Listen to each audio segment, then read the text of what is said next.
तो और बच्चों कैसे हो आप लोग। आज देखते हैं एक्सरसाइज 2.2।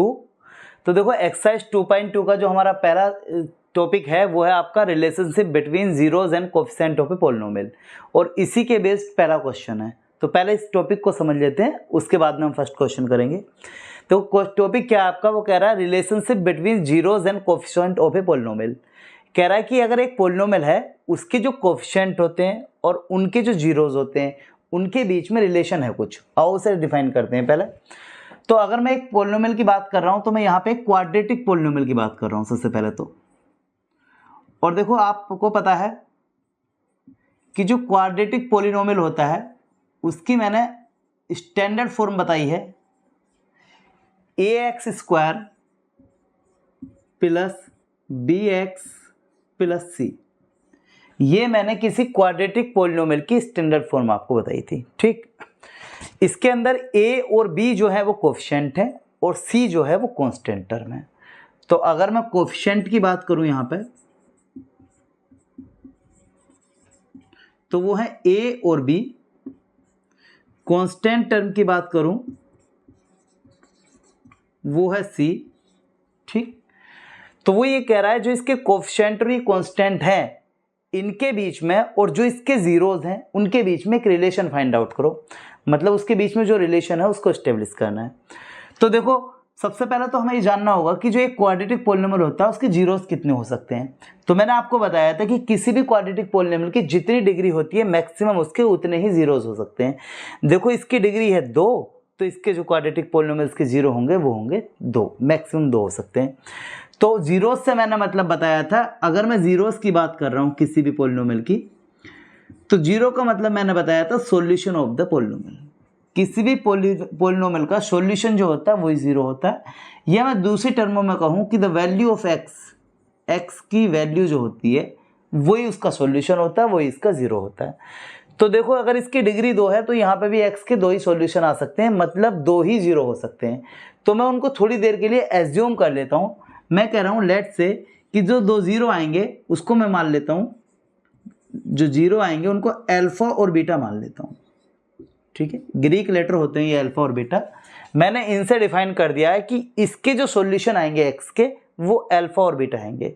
अब हमारे पास कंडीशन ये है कि जो ये कांस्टेंट और कोफिशिएंट दे रखे हैं ये और जो इसके जीरो आए हैं ये, इनके बीच में रिलेशन। तो देखो इनके बीच में 2 रिलेशन होते हैं, आप इन्हें 2 फॉर्मूलों की तरीके से यूज लाइन कर सकते हो। पहला है कि द सम ऑफ जीरोज जो होता है, सम ऑफ जीरोज, जीरो का सम, 2 जीरो है यहाँ पे क्योंकि ये क्वाड्रेटिक पॉलिनोमियल है अल्फा और बीटा, तो इनका जो सम होगा अल्फा प्लस बीटा वो होता है आपका -b/a, ठीक।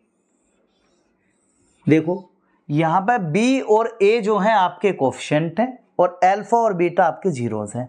तो अल्फा बीटा और जो कोफिशिएंट है इनके बीच में एक रिलेशन है, अल्फा प्लस बीटा बराबर -b/a। आप इसे ऐसे भी समझ सकते हो कि जो सम ऑफ जीरोज है वो -b क्या है यहाँ पे, अगर हम इस इक्वेशन में देखते हैं तो b है x का कोफिशिएंट, है ना।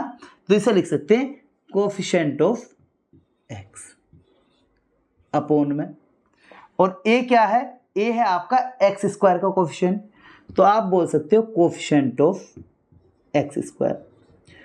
तो या तो आप इसे ये बोल लो कि जो सम ऑफ जीरोज होते हैं किसी क्वाड्रेटिक पॉलिनोमियल के वो minus coefficient of x upon coefficient of x square के बराबर होते हैं, या आप कह सकते हो कि जो अल्फा प्लस बीटा है वो बराबर -b/a है। फॉर्मूले के रूप में याद करने में ये ज़्यादा इजी होता है, तो आप इसे इस तरीके से याद कर लो, अल्फा प्लस बीटा बराबर -b/a, ठीक। अब एक दूसरा और रिलेशन है इनके बीच में, वो है product of zeros. Product of zeros जो होता है, देखो जीरो की प्रोडक्ट का मतलब है अल्फा और बीटा की प्रोडक्ट। अल्फा और बीटा की जो प्रोडक्ट है वो होता है आपका c/a, ठीक है जी। जैसे कि इनका सम होता है -b/a, ऐसे इनकी प्रोडक्ट होती है अल्फा इंटू बीटा बराबर c/a। भाई a तो आप जानते हो कोफिशिएंट ऑफ x स्क्वायर, अभी हमने बताया कि जो x स्क्वायर का कोफिशिएंट है वो a है और c क्या है यहाँ पे, कांस्टेंट टर्म, ठीक है। जो c है वो कांस्टेंट टर्म है और a और b जो थे वो कोफिशिएंट थे, ठीक। तो c है आपका कांस्टेंट टर्म। तो आप डायरेक्ट भी समझ सकते हो कि जो प्रोडक्ट ऑफ जीरोज होती है वो constant term upon x square के कोफिशिएंट के बराबर होती है, या फिर लर्न कर लो फॉर्मूला अल्फा बीटा बराबर सी अपॉन ए। तो अब हम अगले क्वेश्चंस में इन दो फॉर्मूलों का यूज करने वाले हैं। ठीक, तो देखते हैं एक्सरसाइज 2.2, जो अभी हमारा टॉपिक था जीरोज और कोफिशिएंट के बीच में रिलेशन वाला, उसी पे बेस्ड ये क्वेश्चन है। तो देखो पहला क्वेश्चन क्या है आपका, पहला क्वेश्चन है वो कह रहा है find the zeros of the following quadratic polynomial. इसके दो पार्ट हैं क्वेश्चन के। पहला पार्ट तो ये कह रहा है कि जीरो फाइंड आउट करना है जो भी आपके पास क्वाड्रेटिक पोलिनोमियल है, ठीक। और दूसरा पार्ट कह रहा है and verify the relationship between zeros and coefficient. अभी आपने जीरो और कोफिशिएंट की रिलेशनशिप के बारे में जाना, अल्फा प्लस बीटा बराबर माइनस बी अपॉन ए और अल्फा बीटा सी अपॉन ए, है ना, उनको वेरीफाई करके दिखाना है। तो दो क्वेश्चन है। सबसे पहला क्वेश्चन जो उसे देखते हैं, वो कह रहा है कि इसके जीरोज फाइंड आउट करो। भाई मैंने आपसे ये बात बताई है कि जीरोज जो होते हैं किसी भी क्वाड्रेटिक इक्वेशन के, सॉरी क्वाड्रेटिक पोलिनोमियल के, वो उस पोलिनोमियल का सॉल्यूशन होता है, या कहें कि अगर वो x में है तो x की वैल्यू होती है। यही तो मतलब है कि x की वैल्यू निकालनी है, सॉल्यूशन निकालना है। तो मैं ये तो किसी भी पोलिनोमियल के x की वो वैल्यू जो उस पोलिनोमियल की जो टोटल वैल्यू है उसे जीरो बना दे, ठीक। तो देखो भाई मुझे करना क्या होता है, बहुत सिंपल सा है। इस क्वेश्चन के अंदर सबसे पहले आपको इसे इक्वल टू जीरो रखना है, क्योंकि किसी भी पोलिनोमियल को जीरो के बराबर रख के ही जीरो निकाले जा सकते हैं। तो सबसे पहला काम है इसे जीरो के इक्वल रखेंगे। तो x square minus 2x minus 8 बराबर जीरो। हमने जीरो के बराबर क्यों रखा है, क्योंकि उसमें जीरो निकालने के लिए बोल रहा है, पहली कंडीशन। अब दूसरी बात देखो, अगर किसी में इस इक्वेशन में, ये क्वाड्रेटिक इक्वेशन बन गई है अभी, अगर मुझे इस इक्वेशन के अंदर x की वैल्यू निकालनी है तो सबसे पहले मुझे इसके फैक्टर करने होंगे और फिर x की वैल्यू निकालनी होगी। तो आपको देखना है कि क्वाड्रेटिक इक्वेशन के फैक्टर कैसे होते हैं। तो हमने क्लास 9th में पढ़ा था कैसे करते हैं इसके फैक्टर। सबसे पहले जो एक्स स्क्वायर के साथ नंबर है, यहाँ पे क्या है, इसकी मल्टीप्लाई में इसकी प्रोडक्ट में 1, जहाँ पर कुछ नहीं होता वहाँ पर 1 होता है। और जो कॉन्स्टेंट टर्म है 8, इन दोनों की प्रोडक्ट करके लिख दो। 8 की 1 से प्रोडक्ट करेंगे कितना आएगा, 8। एक जगह लिख लो, मतलब जो कांस्टेंट टर्म है और एक्स स्क्वायर के साथ जो नंबर है इन दोनों की प्रोडक्ट करो, एक जगह लिख लो, ठीक। और जो एक्स के साथ नंबर है उसे अलग लिख लो, कितना है 2, सिंपल। अब जो ये 2 है, इस 2 को आपको दो नंबर्स में तोड़ना है। मतलब मेरा इस क्वेश्चन में पूरा फोकस यही है कि जो एक्स के साथ में नंबर है इसे दो नंबर्स में तोड़ना है। कैसे, इसको दो नंबर में इस तरीके से तोड़ना है। उसके लिए कैसे तोड़ना है, उसके लिए सबसे पहले आपको कांस्टेंट टर्म के सामने वाला साइन देखना पड़ेगा। ये क्या साइन है, माइनस का। अगर ये माइनस है तो हमें दो नंबर का डिफरेंस लेना होगा। अगर ये साइन प्लस का होता तो दो नंबर का सम लेते, ठीक। तो इस जो 2 है मेरे पास, इस 2 को दो नंबर में तोड़ना है जिनका डिफरेंस जो है 2 आना चाहिए। कोई भी दो नंबर जिनका डिफरेंस 2 आना चाहिए और उनकी जो प्रोडक्ट है या मल्टीप्लिकेशन है वो आनी चाहिए 8, ठीक। दोबारा देख लेते हैं। मैं ये कह रहा हूं कि जो मैंने सबसे पहले 8 की और एक्स स्क्वायर के साथ जो है नंबर की मल्टीप्लाई करके यहां लिख दिया, एक्स के साथ जो नंबर है वो यहां रख लिया, और फिर मैंने देखा ये वाला साइन, ये माइनस है, तो मुझे इस 2 को उन 2 नंबर्स में तोड़ना है जिनका डिफरेंस तो 2 हो और जिनकी प्रोडक्ट 8 आए, सिंपल। तो देखो अगर मैं बहुत सिंपल सा सोचूंगा तो 4 और 2 का डिफरेंस कितना आता है 2, और 4 और 2 की प्रोडक्ट कितनी आती है 8। कोई मुश्किल काम नहीं है, आप हल्का सा सोचोगे तो जान जाओगे कि 4 में से 2 माइनस करेंगे तो 2 आ जाएगा, 4 और 2 की प्रोडक्ट आ जाएगा 8। तो देखो अब अभी तक हमने सिर्फ जो है एनालाइज करा क्वेश्चन को। अब हम बस करने वाले क्या हैं कि जो ये 2 है, इस 2 को मैंने दो नंबर में तोड़ा है 4 माइनस 2, तो इस 2 को मैं 4 माइनस 2 लिख दूंगा और बाकी कोई चेंज नहीं करूंगा। देखो एक्स स्क्वायर माइनस इस 2 को लिखूंगा 4 माइनस 2 इंटू एक्स माइनस 8 बराबर 0। आप देखो मैंने कोई चेंज करा क्या, बस मैं ये कह रहा हूं कि ये जो 2 है इस 2 को मैंने 4 माइनस 2 लिख दिया। भाई ये मेरे पास जो मैंने अभी कैलकुलेशन किया है, ठीक। तो 4 माइनस 2 लिख दिया। थोड़ा सा इसको कैलकुलेट कर लेते हैं, एक्स स्क्वायर। अब जरा ध्यान देंगे, देखो भाई बाहर अगर माइनस है तो अंदर के सारे साइन, ब्रैकेट के अंदर के सारे साइन चेंज हो जाते हैं। तो ये माइनस है, ये वाला प्लस है, तो प्लस माइनस माइनस हो जाएगा 4, और देखो इधर ये माइनस भी इधर मल्टीप्लाई कर रहा है, इधर एक्स भी मल्टीप्लाई कर रहा है, तो 4 की एक्स के साथ में मल्टीप्लाई 4x। अब माइनस की माइनस में मल्टीप्लाई करेंगे प्लस आ गया, और 2 की x में मल्टीप्लाई करेंगे तो 2x आ गया। मतलब ये x भी इसके साथ में मल्टीप्लाई कर रहा है और ये माइनस भी, है ना। तो माइनस का 4x और minus minus plus 2x, minus का 8 इज इक्वल टू 0। ठीक, अब देखो सबसे पहले हमने जो इसको 2 के फैक्टर करके लिखे हैं और फिर इनके जो है मल्टीप्लाई कर दिए। अब मेरे पास 4 टर्म आ गई है। पहली 2 टर्मों में से कुछ कॉमन निकल रहा है उन्हें निकाल लो, दूसरी 2 टर्मों में से जो कॉमन निकल रहा है उसे निकाल लो। तो देखो सबसे पहले तो आप देखेंगे x, एक x यहाँ पे है, 2x यहाँ पे है, तो एक x बाहर आ जाएगा। ठीक है जी। नंबर 4 यहाँ पे है, यहाँ पे कुछ नहीं है तो कोई भी बाहर नहीं आएगा, कॉमन नहीं आएगा। तो देखो अगर 2x में से एक x बाहर आ गया तो एक x इसके अंदर रह गया, माइनस ये वाला x बाहर आ गया तो यहाँ पे कितना रह गया 4। ठीक, अब जहाँ जो यहाँ बना है वही मुझे यहाँ बनाना है, सेम ही। देखो बीच में माइनस है, माइनस ही है, कोई दिक्कत नहीं है साइन की। तो देखो यहाँ पे 4 है, यहाँ पे 8 है, तो आपको दिख रहा होगा इन दोनों में से 2 कॉमन आ रहा है। 2 यहाँ पे भी है और 2 यहाँ पे भी है, 2 4 8। तो आप जो है 2 कॉमन निकाल लेंगे। यहाँ पे कितना रह जाएगा x माइनस और 8 में से 2 बाहर निकाल लिया तो 2 4 8, 4 रह गया आपका। सही है। अब आप देख रहे हो 2 टर्म है मेरे पास, फर्स्ट टर्म और सेकंड टर्म। x माइनस 4 इधर भी है और x माइनस 4 इधर भी है, इसे एक जगह लिख लिया। बाकी जो बचा उसे एक ब्रैकेट में x रह गया प्लस 2 रह गया इज इक्वल टू 0। तो मैंने कुल मिलाकर के इनके फैक्टर कर लिए हैं। अब देखो 2 अगर मेरे पास नंबर हैं और उनकी प्रोडक्ट जो है 0 आ रही है, इसका मतलब क्या है, या तो ये नंबर 0 है तब इसकी गुणा 0 से हो रही होगी तब 0 आ रहा है, या फिर ये वाला नंबर 0 है तब इसकी प्रोडक्ट इससे हो रही होगी तो 0 आ रहा है। इन दोनों में से कम एक नंबर 0 है। अब मुझे पता नहीं है कौन सा है, तो मैं इसलिए दोनों को 0 के इक्वल रख देता हूँ। x माइनस 4 को 0 के इक्वल अलग रख के देख लो और x प्लस 2 को 0 के इक्वल अलग रख के देख लो, क्योंकि इनमें से कोई एक नंबर 0 है तभी तो 0 बना रही है प्रोडक्ट। देखो भाई x की वैल्यू निकालनी है, माइनस 4 है इधर, उधर पहुंच जाएगा प्लस का 4। ऐसे ही x की वैल्यू प्लस की 2 है, दूसरी तरफ पहुंच जाएगी माइनस की, क्योंकि प्लस का नंबर माइनस का पहुंचता है, माइनस का नंबर प्लस का पहुंच जाता है इक्वल के दूसरी साइड। ठीक है, ये आ गया आपके x की वैल्यू। यानी कि कुल मिलाकर के मैंने इसके फैक्टर करे और x की मेरे पास 2 वैल्यू आ गई। और मैंने कहा था जो x की वैल्यू होती है, जो सॉल्यूशन होता है, वो क्या बोला जाता है, जीरोज। ठीक, तो यानी कि इस इक्वेशन के, इस पॉलिनोमियल के जो हमारे पास जीरोज आए हैं वो आए हैं x इज इक्वल टू 4 और x इज इक्वल टू -2। तो हम इन्हें एज्यूम कर लेते हैं। भाई हम जीरोज को क्या बोल लेते हैं, अल्फा और बीटा। तो मैं मान लेता हूँ अल्फा आ गया आपका 4 और बीटा आ गया आपका -2। आप चाहो तो इसे अल्फा मान लो, इसे बीटा मान लो, उससे कोई फर्क नहीं पड़ेगा।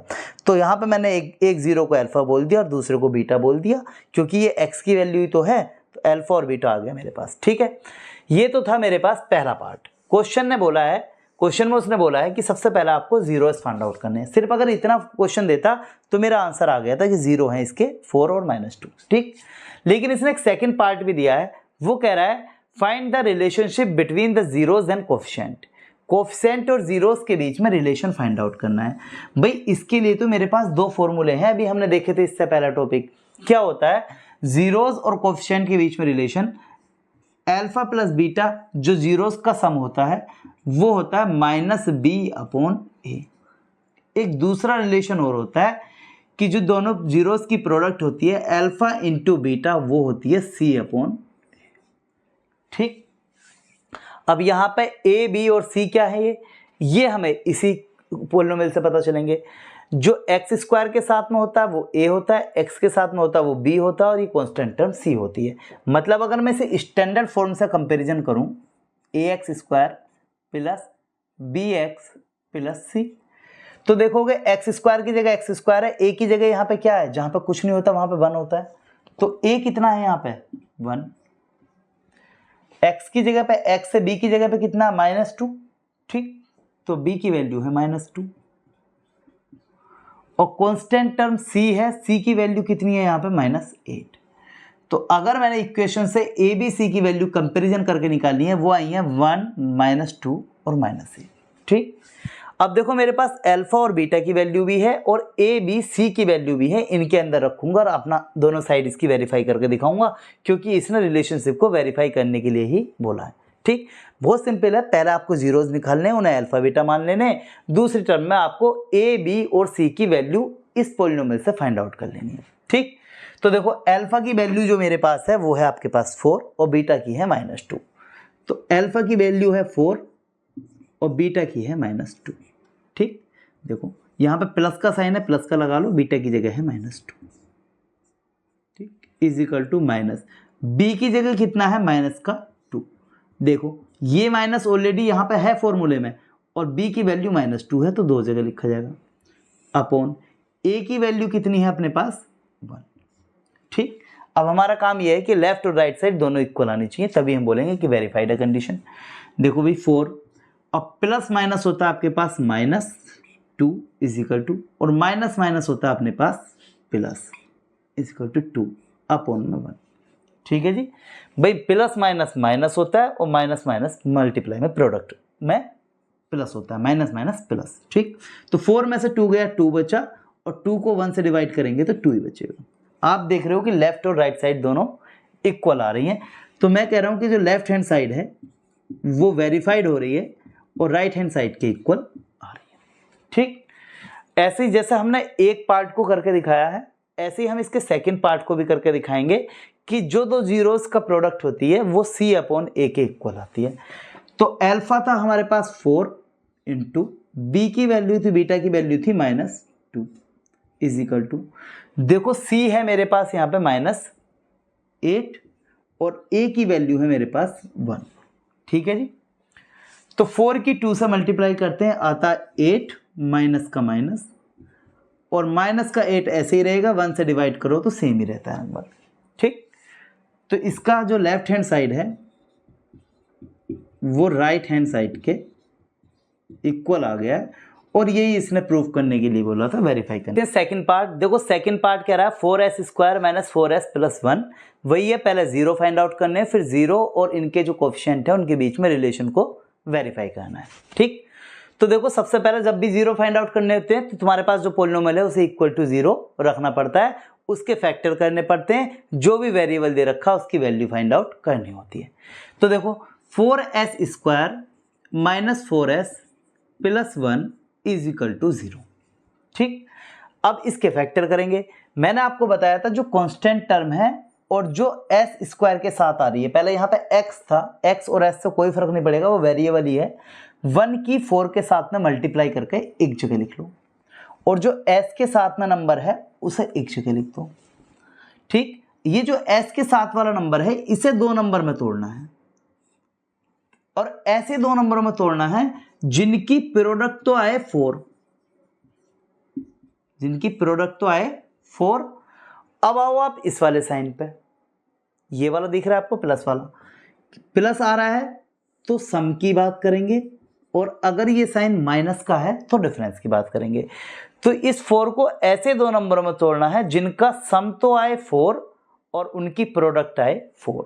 तो आसान है, 2 प्लस 2, भाई 2 प्लस 2 4 होता है, 2 इंटू 2 4 होता है।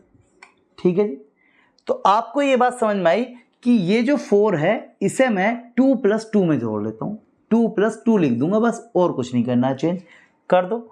4s स्क्वायर माइनस 4 को लिख सकते हैं 2 plus 2 into s plus 1 equal to 0। ठीक है, अब देखो भाई सबसे पहले अब ये ब्रैकेट है इसको खोल लेते हैं, तो 4s स्क्वायर, बाहर माइनस है, अंदर के सारे साइन चेंज हो जाएंगे, ये 2 माइनस का हो जाएगा, s है s आ जाएगा साथ में, ये माइनस प्लस को माइनस कर देगा, 2 है और इसके साथ में s आ जाएगा। आप देख रहे हो s तो दोनों के साथ में रहेगा ही रहेगा, और माइनस ने दोनों प्लस को माइनस कर दिया, प्लस 1 इज इक्वल टू 0। अब आप देख रहे हो 4 टर्म्स आ गई हैं, पहली 2 टर्म में से कुछ कॉमन आएगा, बाद की 2 टर्म में से कुछ कॉमन आएगा।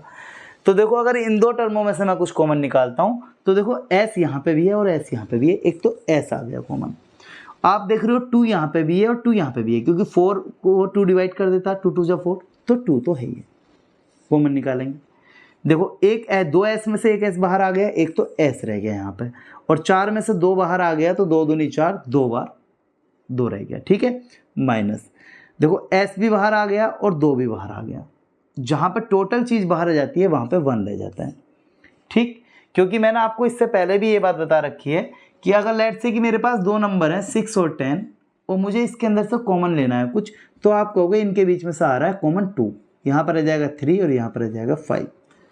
तुमने कैसे कॉमन लिया है, बस तुमने जो है 2 से इस 6 को डिवाइड किया होगा, ऐसे ही 2 से 10 को डिवाइड किया होगा, 2 से 6 को डिवाइड किया होगा 3 बार, 2 से 10 को डिवाइड किया गया होगा 5 बार, ठीक है।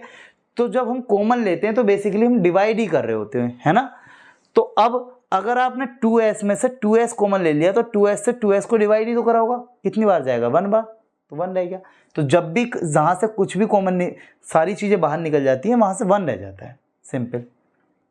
अब आप इसको फोकस करना है इस चीज़ पे, हमें इसे और इसे सेम बनाना है। तो आप देखोगे 2s यहाँ पे भी है, 2s यहाँ पे भी है, 1 यहाँ पे भी है, 1 यहाँ पे भी है, मतलब बिल्कुल सेम है, कुछ भी कॉमन नहीं निकलेगा। और आप निकाल के देख लो, इनमें से कोई भी कॉमन नहीं आएगा, ठीक, पहली बात।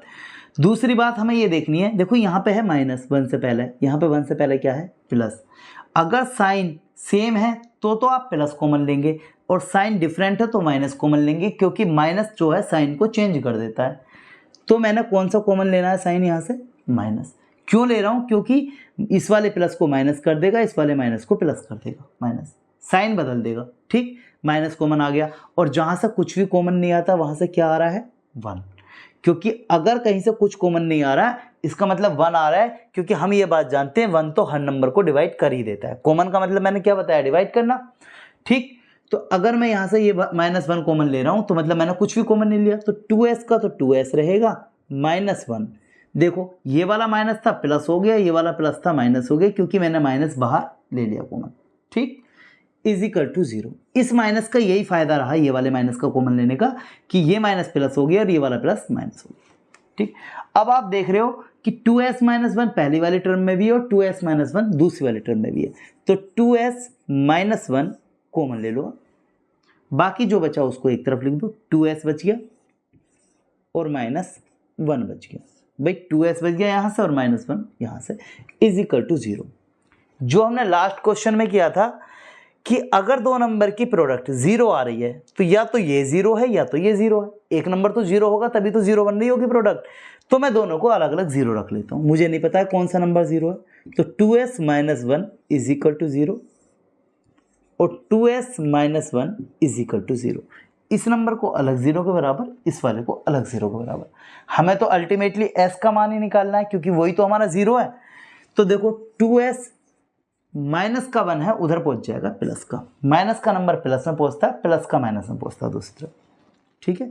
तो s की वैल्यू हो जाएगी आपकी, देखो 2 इसके प्रोडक्ट में है, इधर पहुंच जाएगा डिवाइड में, ठीक, क्योंकि जिनके बीच में कोई साइन नहीं होता वहां पर बीच में होता है मल्टीप्लाई का साइन, यहाँ मल्टीप्लाई है तो ये डिवाइड में पहुंच जाएगा 2 इसके, s रह गया 1/2, 2s 1 माइनस का है, उधर पहुंचेगा प्लस का, इन दोनों के बीच में मल्टीप्लाई है तो 2 पहुंच जाएगा इधर डिवाइड। तो आपने देखा s के हमारे पास वैल्यू कितनी आई है 2, वैसे भी एक क्वाड्रेटिक इक्वेशन है तो 2 ही सॉल्यूशन आएंगे, s 1/2 और s 1/2, ठीक। चलो अब आपसे ही क्वेश्चन कह रहा है इसका सेकंड पार्ट, पहले पार्ट में तो ये कह रहा था कि इसके जीरोस बताओ। अब आप ये बात तो समझ ही गए होगे कि जो s की वैल्यू ये x में नहीं है, x में होता तो x की वैल्यू बोलते, s की वैल्यू या सॉल्यूशन या 0 एक ही बात है, तो जो इसका सॉल्यूशन आया वो ये दोनों है, तो ये इसके 0 हो गए। तो अल्फा बोल दो आप 1/2 और बीटा बोल दो आप 1/2, ये तो इसके 0। पहला पार्ट तो खत्म। सेकंड पार्ट में वो बोल रहा है कि verify the relationship between zeros and coefficient.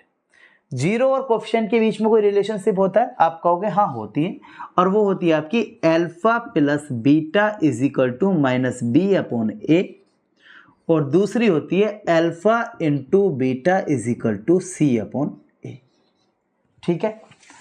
इनको वेरीफाई करना है। अब इन्हें वेरीफाई करने के लिए अल्फा बीटा चाहिए और ए बी सी चाहिए। भाई ए बी सी कहाँ से मिलेगा, वो मिलेगा आपको इस इक्वेशन से। देखो हमारे पास जो स्टैंडर्ड फॉर्म होती है वो होती है ax², या अब ये इक्वेशन s में दे रखी है तो as² बोल दो इसको, प्लस बी एस प्लस सी, क्योंकि हम x में होती तो x की बात करते हैं, अब s में है तो s की बात कर रहे हैं। ये स्टैंडर्ड पॉलिनोमियल की स्टैंडर्ड फॉर्म है क्वाड्रेटिक की। अगर मैं इससे कंपैरिजन करता हूं तो आप देखोगे एस स्क्वायर के सामने एस स्क्वायर आ रहा है और a की वैल्यू की जगह कितना आ रहा है 4। तो मेरे पास इससे कंपैरिजन करने पे a की वैल्यू आ गई 4 ऑन कंपैरिजन। ठीक है, कंपैरिजन करके लिख लो यहां पे। तो कंपैरिजन से पता चल रहा है कि a की वैल्यू 4 आ गई है, ठीक, और b की वैल्यू कितनी है, s के साथ में b है, s के साथ में -4 है, ठीक। तो ये आ गया -4। देखो माइनस का साइन हम हमेशा लेते हैं, प्लस का हम लिखते नहीं, क्योंकि प्लस तो हर नंबर के आगे लगा हुआ होता है ऑलरेडी, लेकिन माइनस वाला साइन कभी भी नहीं छोड़ते हैं, तो नंबर को साइन के साथ में लेना है, ठीक। और c कितना है, जो कांस्टेंट टर्म है यहाँ पे, और यहाँ पे कांस्टेंट टर्म कितनी है 1, ठीक है जी। तो a b और c आपके पास आ गया है। वैल्यू रखेंगे, आप कह रहे हो अल्फा कितना है 1/2, बीटा कितना है 1/2 माइनस b की वैल्यू कितनी है -4 अपॉन, और a की वैल्यू कितनी है 4, ठीक है जी। मैंने b और a और अल्फा बीटा की वैल्यू रख दी, दोनों साइड इक्वल आनी चाहिए। तो देखो इसको सॉल्यूशन करना कोई मुश्किल काम नहीं है। अगर हम इनको ऐड करते हैं तो देखो यहाँ पे इनका एलसीएम आ जाएगा 2, ठीक, और 2 से 2 को डिवाइड करेंगे 1 टाइम, 1 की 1 में मल्टीप्लाई 1, प्लस 2 से 2 को डिवाइड करेंगे 1 टाइम, 1 की 1 में मल्टीप्लाई 1। एलसीएम आपको थोड़ा बहुत लेने का आइडिया होना चाहिए। माइनस माइनस आ गया आपका प्लस 4/4, 4 से 4 कटेगा 1 टाइम, 4 बन जा 4, 1 और 1 हो जाता है आपके पास 2, 2/2 इज इक्वल टू 1, 2 से 2 कटता है 1 टाइम, तो आप कह सकते हो 1 आ गया 1 के इक्वल, या LHS इक्वल टू RHS। देखो अगर किसी बच्चे को यहाँ एलसीएम लेने में दिक्कत आ रही है तो उसको मैं हल्का सा बता देता हूँ कि देखो अगर मेरे पास दो नंबर हैं 1/2 प्लस 1/2, ठीक, अगर उनके नीचे के नंबर सेम हैं तो आप इसे ऐसे ही लिख दीजिए और ऊपर वाले नंबर ऐसे के ऐसे लिख दिए बीच वाले साइन के साथ में, बस इतना सा आसान होता है। लेकिन कंडीशन यही है कि नीचे के नंबर सेम होने चाहिए। नीचे के नंबर सेम है 2 और 2, तो ऊपर वाले भी ऐसे लिख दो, 1 और 1 कितना हो जाता है 2/2, 2 से 2 कटेगा 1 टाइम, ठीक है। लेकिन क्या नीचे के कंडीशन, नीचे के नंबर दोनों सेम होने चाहिए। चलो अब इसका सेकंड पार्ट करके देखते हैं। देखो अल्फा कितना है आपका 1/2 इंटू बीटा कितना है 1/2, सी की वैल्यू मेरे पास 1 है और ए की वैल्यू मेरे पास 4 है, ठीक। 1 की 1 से मल्टीप्लाई करेंगे 1 रहेगा, 2 की 2 से मल्टीप्लाई करेंगे 4 करेंगे, ठीक है। जब हम प्रोडक्ट करते हैं किसी भी रेशनल नंबर की तो ऊपर वाले नंबर की ऊपर वाले से और नीचे वाले की नीचे वाले से, तो 1 की 1 से मल्टीप्लाई 1, 2 की 2 से multiply 4 is equal to 1/4। Left hand side और राइट हैंड साइड आपकी इक्वल आ गई हैं, और ये इसने बोला है कि इसको वेरीफाई करा करके दिखाना है, ठीक। तो ये था इसका सेकंड पार्ट। तो आज की वीडियो में इतना ही, मिलते हैं अगली वीडियो में, तब तक के लिए बाय।